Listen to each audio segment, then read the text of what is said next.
मलाई कुनै तनावै छैन, त्यही पनि मलाई यो एन्जाइटी डिप्रेसन कसरी भयो भनेर धेरैजना बिरामीहरू सोध्नुहुन्छ। हो, तनाव पनि एउटा महत्त्वपूर्ण कारण हो जसले तपाईँको एन्जाइटी डिप्रेसन गराउन सक्छ।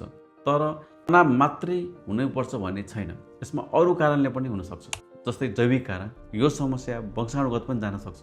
हाम्रो मस्तिष्कमा हुने रसायनहरूको गडबडी भइदियो भने, हर्मोनको समस्याहरू जस्तै थाइरोइड हर्मोन गडबडी भइदियो भने पनि एन्जाइटी डिप्रेसनको लक्षणहरू देखिन्छन्। भिटामिनको चाहिँ कमी भइदियो भने, जस्तै भिटामिन डी, भिटामिन B12 यस्तो खालके भिटामिनको कमी हुँदा पनि हुनसक्छ। र कसैले कुनै औषधिले पनि तपाईँको एन्जाइटी अथवा डिप्रेसन बढाउन सक्छ। खानपिन कस्तो छ, रहनसहन कस्तो छ, त्यसले पनि धेरै फरक पार्छ।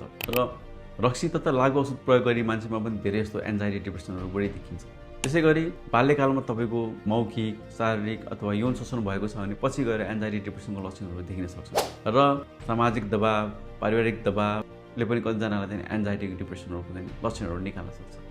मेन होल आइडिया के हो भने कुनै पनि मानसिक समस्या देखिनलाई खालि तनावै हुनुपर्छ भन्ने छैन। तनाव एउटा फ्याक्टर हो, तर अरू कारणले पनि तपाईँको चाहिँ मानसिक स्वास्थ्यको समस्याहरू देखिन सक्छ।